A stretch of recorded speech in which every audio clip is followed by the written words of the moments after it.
Thanks, everybody. This talk is going to touch on the BIN project, or the Progeny Test project, but in the context of genomics. And so that's why it's called Genomics Opportunities and Challenges. The BIN project is a very, very important part of your breed being able to essentially enter the genomics era. So I'm going to talk a little bit about genomics to put some context around things. Those of you who lose interest in speakers like me fairly quickly can get a bit of amusement out of the fact that before morning tea I was principal scientist, but now I'm director, so something must have gone right. It's a joke, okay? But this is the talk that I actually gave in Armidale, so hopefully I won't stumble quite as many times. So as I said, this is in the context of genomics, but you'll remember that one of the things I said several times before morning tea was that in order to be able to identify animals with superior genetics and to make progress, you need to have records, and we talked a little performance records, and we talked a little bit about some of the traits for which your breed doesn't have so many records, and things like the carcass traits was one of them. And as you'll see, the Progeny Test project is, in a way, it's a thing designed to do two jobs.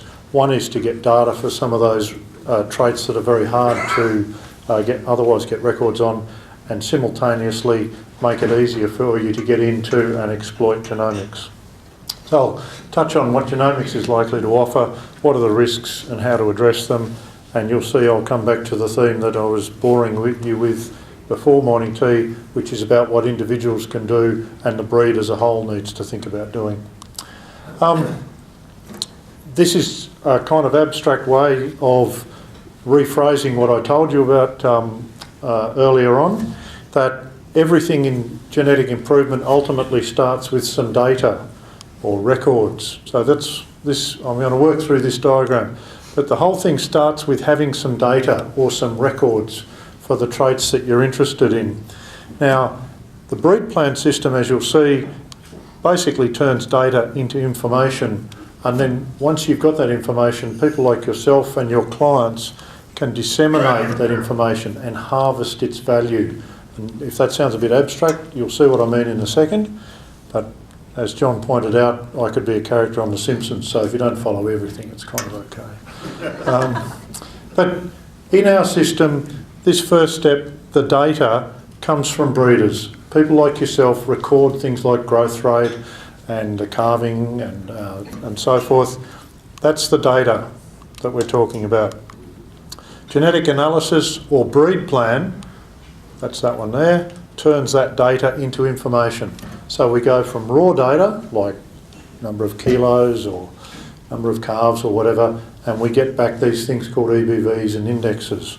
So the EBVs and indexes are actually information. They're telling you about the animal's genetics.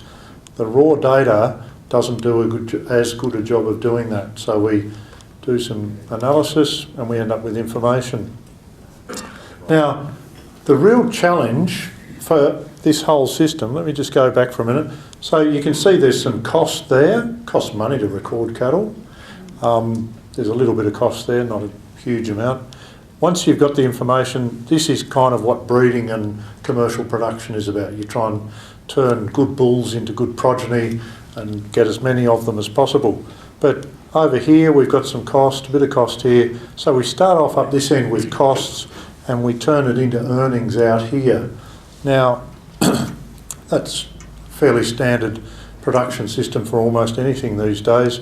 And the big challenge is what is ultimately, what's the smallest amount of data that we can get away with?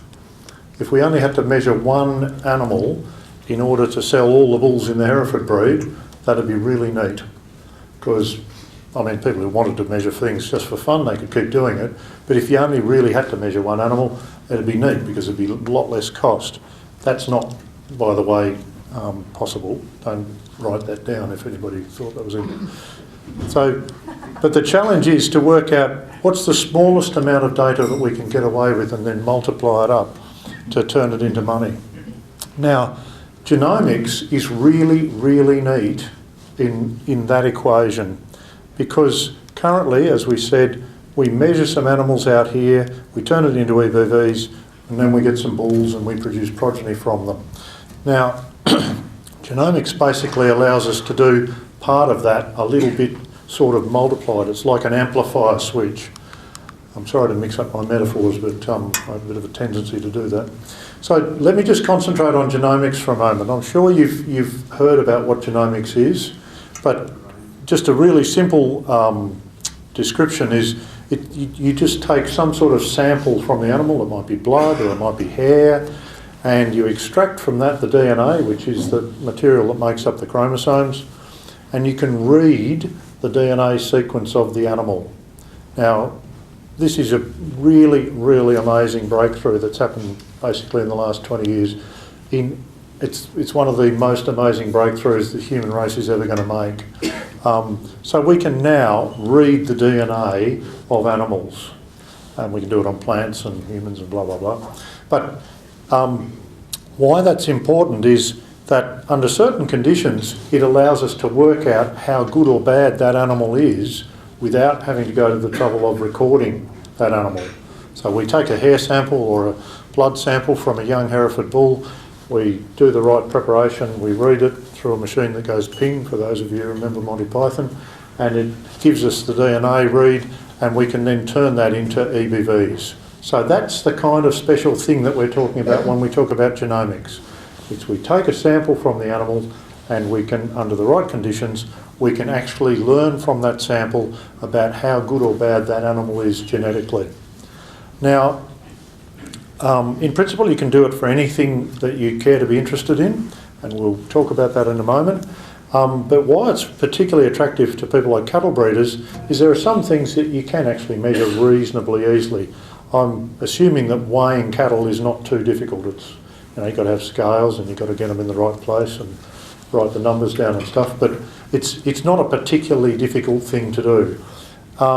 Getting a measure of the tenderness of the meat of young bulls, I think you can imagine is pretty much fraught with danger and doesn't do the bull very much good either. So that's a very hard to measure trait. It's really, really difficult to get good information about the genetic value of a bull for his genes for eating quality, for tenderness. Basically what you've got to do is got to do a progeny test and see how his progeny perform when the meat's cut up and cooked in the standard way and goes through the MSA system. That's a really hard, complicated, expensive, time-consuming thing to do. Weighing is not too bad. So genomics is really attractive for those of you who already weigh cattle and record things like calving rate. If you had a genomic test that told you about tenderness and marbling, that'd be pretty neat, because currently I reckon it's basically impossible for you to get it. And the other thing is that you can get a genomic test basically as soon as the animal's born. So as long as you can get a sample of that animal, whether it's a piece of hair or some blood, you could work out the genetics of it, in principle, the minute it was born. And people are doing that in some species. And it's kind of what people are doing in human medicine now, as I'm sure you know from the television. We test the babies when they're in utero to see if they've got genetic defects. Same sort of principle. Now, currently, what we're doing in this field of research is starting to grow the number of traits that we can do this for, you do the genomic test for, and we're currently running at about an accuracy of the EBVs that result of around about 25%. It's about 25% for dollar index. So it's kind of like you get a young bull, say 3 months of age, get the DNA sample, ship it off to Mariel or Pfizer or someone, and the breeding values that you'll get back from breed plant, it'll be about 25% accurate for dollar index. For some individual traits, my apologies, it'll be a bit higher, and over time that number will rise if there's more data. I'm getting on to why the data is important in a minute. But the really neat thing is that's what genomics offers, and you'll see the connection with the BIN project, the Progeny Test project, in a moment. But that's what it offers. It offers us the ability to work out animals' genetic merit and how good their genes are for a bunch of things that we can't easily measure now. and we can do it on very young animals, and it's really simple to do. And that's what the last point there is. It's get a blood sample or pull a hair sample. So that's what genomics offers, and it's why we're thinking about gearing up to be able to exploit it. The sort of cost that it's likely to come around, I reckon, is probably going to be 20 to 50 bucks an animal. It might well drop below that, but it's going to be in that sort of range, I suspect, for a few years at the moment. And it might end up being like one of those things like computers. Yeah, the price has dropped enormously, but after a while it still keeps dropping, but not quite as fast. But they just put more and more features on it. So whereas today there might be 10 tests in a DNA test, 10 traits, in a couple of years' time that might be 20, and another few years' time it might be 50, you know. So cost will probably come down, but that's about what it is today. Because you can pick the animals very, very young, you can actually make faster progress, because if you can use them basically as soon as they're reproductively competent, you might as well.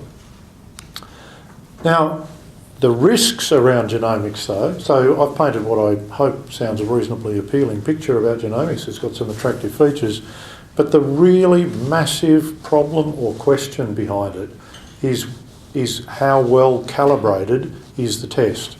If someone sells you a test and they say this DNA test will tell you about the marbling of your cattle, essentially you've got to ask, how do you know? And that's the fundamental point that the progeny test is all about. Because if you don't have some data, and some is quite a big number, I'll talk about that in a moment, if you don't have some data on that trait in the population that you're interested in, so animals closely related to what you've got, you have no idea whether the test works or not. You have no idea, and nor does anybody else. So they might sell it to you, and you might get a glossy brochure and a bunch of other things designed to make you feel good, but they're still selling you crap. So this is the really, really big risk around genomics, is you've got to know what is it that tells me that the test does what the salesperson says. It's kind of like buying pumps, you know, you get all the information about the rating of cars and all that sort of stuff, about the engine capacity and the fuel consumption and blah, blah, blah. Well, that's kind of what I mean by calibration. You know what the thing is going to do. In genomics, you have to have calibrated tests. And as you'll see in a minute, calibration requires performance data for the traits that you want the calibration on. If you want a DNA test for marbling for Hereford cattle, you will have to have some Hereford cattle relevant to your population that have been measured for marbling. There is no shortcut there. Once you've got the test, you can test lots and lots of animals very, very simply, but you had to have recorded, in this case for marbling, in order to calibrate the test.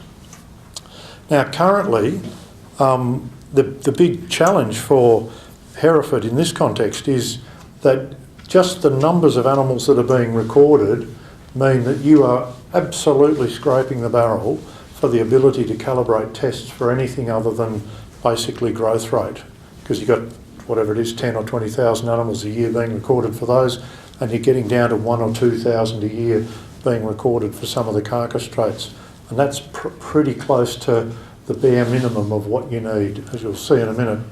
And so I don't know whether this debate's happened in Herefords. It's certainly happened in other breeds and species, but there has been, during the last, say, 10 years or so, a bit of a sort of argument coming out, sometimes from scientists who should be shot, that this is great because now we're going to be able to use DNA, we won't have to do that recording, and it'll make life much, much easier. And it's turned out to be absolutely, completely and utterly wrong. And it doesn't mean that, let's say, Herefords in America have got a DNA test, therefore, you beauty, we can use it and hopefully they won't charge us too much. You've got to work out whether it's actually going to work in Australian Herefords, because genetically they're not exactly the same as American Herefords. And the less related the populations are between the one that was calibrated, did the calibration, and the one that you're testing in, the less related, the less accurate the test. And so at the moment, for instance, if someone were to sell any of you one of the Merial or Pfizer tests for Angus cattle, and say, oh, we'll run it through and we'll give you some breeding some genomic breeding values, they have not got a clue what they'll tell you. But they certainly won't tell you about the genetics of your Herefords. So out and measure things. It's hard and dirty work. And some of your members will be the same. They'll say, I'm out of here as far as performance recording is concerned. And I think that's going to set up a really, really important question for the breed, which is around how you actually organise getting the right volume of data together. At the moment, you're barely getting enough for some traits, and if some people stop recording, it's kind of like features dropping off your genomic test. If nobody's recording, let's say, eating quality, kaboom, test doesn't do that anymore. If nobody's recording fertility, kaboom, test doesn't work anymore, etc., etc. You can make a really nice graphic of this having bits dropping off. I must remember that, sorry. But essentially what I'm getting at is if you don't have the data, the test won't work, and the only ways of getting it are from people like yourselves or from your Progeny Test project, or a combination of it. And I call them resource populations or the information nucleus. They're absolutely essential for calibration and ongoing calibration of genomics panels. The real questions come down to who should pay for these things. Because let's say the people over that side of that aisle were all the good recorders, and us over here were the people who stopped recording. I'd be over here. These people are spending probably upwards of $50, $100 a cow to get the records, and we're using the result of their test. Okay, you get the joke? That's what potentially could happen. Nobody in the world's worked out exactly what the best solution for this is. We do know what sorts of numbers you need to make the tests work, and we do know that some people will stop recording if they can. So this question of who should pay, some people will say, well, breed societies are really rich because they've got lots of rich members, so they can pay the lot. Other people might say, well, what about the processors and the retailers? They should pay. Yeah, good luck. Genomics companies, they might pay. They might, depends on how many of them there are and how much work is involved. There might also be some sort of public-private partnership, and that's actually what's happening at the moment. The Progeny Test is half funded through MLA, half funded through Your Breed, and so there's essentially a levy coming from taxpayers through MLA to match funds from Your Breed to fund that. That's a pretty neat model. We might need to look at some other people's money coming into that as well. But I don't have a simple answer to that question, but I do know that if it's not solved, really the only way around it is to force everybody to keep on performance recording, and I'm not sure you could do that. So I think breed associations are going to become much more important in the future, but in a much, much more useful way than sometimes they have been in the past. That's 1,000 bottles of wine. Good ignoring, lady. The breed associations are going to be absolutely central to working out how to make this combination of things work for each particular breed. There is no standard recipe. Nobody has worked this out and said, this is the way to do this. Each breed association, each group of breeders will work it out for themselves, what works best. But I absolutely think breed associations will be the sort of coordinating body. I think there's going to be, just to finish off a couple of quick points, this is going to lead to fewer and fewer sources of genetic improvement in most breeds, because ultimately the people who contribute most to genetic improvement are the people who are doing the recording, and it's pretty important that they actually have very high merit animals, otherwise the test is kind of irrelevant. So you want the test to be on relevant animals, you might as well make them the current ones. So there's a few things to stimulate some thought over dinner now. I won't go into so much time. I think there's going to be fewer herds influencing genetic improvement, and in the main they'll be the people who do record really well. But the Progeny Test is part of that network, and that's something you own and control together. Capability building, that's a sort of wanky term for skills. It's what extension people used to do before they became unfashionable. But people are going to have to learn skills new to what you've been able to get away with in the past. You know, to talk to your clients about the merit of your animals and what the figures meant. I'm sure you will do a reasonable job of that. I think the requirement is going to be to get higher and higher. The more information you have about your cattle, the more you're going to need to explain to your clients. So I might skip there. I think there's going to be two types of breeders. I've kind of said this. Focus on genetic improvement. They'll kind of be the nucleus, and they might be some of the bull breeders and the progeny test. And then a bunch of people who just multiply herd bulls up. And I was talking to this gentleman here. You now have a smaller herd, and it's the cost of... Forgive me if you don't want me to talk about this, but the cost of recordings, it's not helpful to people with small numbers of cattle, but they're still selling Hereford bulls. And with a DNA test, you can put the breeding values on those bulls, even if you haven't done the performance recording. What you've got to do is work out how much he contributes to the overall cost of recording. But what it means is that every single Hereford animal could be sold with figures, as long as the data's there somewhere. Broadly, I would think that is a good thing for your clients. You're putting more information out there. So that's what I mean by multiplication. I won't spend too much time on the nucleus. It's kind of like the progeny test, very strongly engaged with R&D.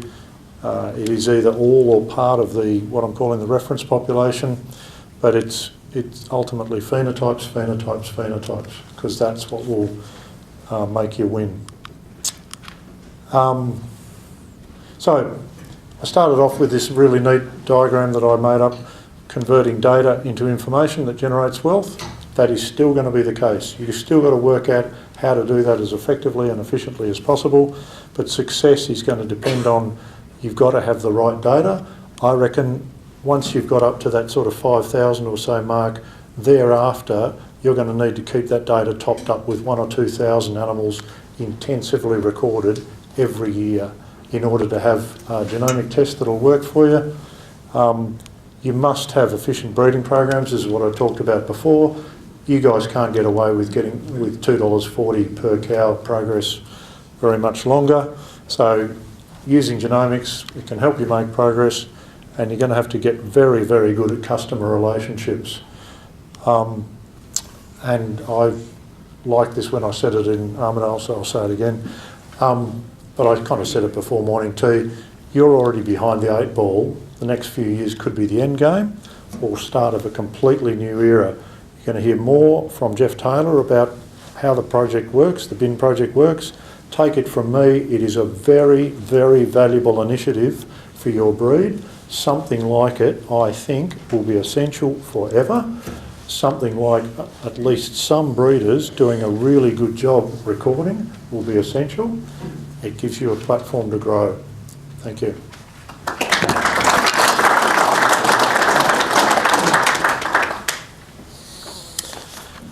Thanks, Rob, for doing 2 presentations, one before morning tea and one after morning tea. We, as Rob said, we're going to hear from Jeff in a couple of minutes just to talk about where we are at with the Hereford project.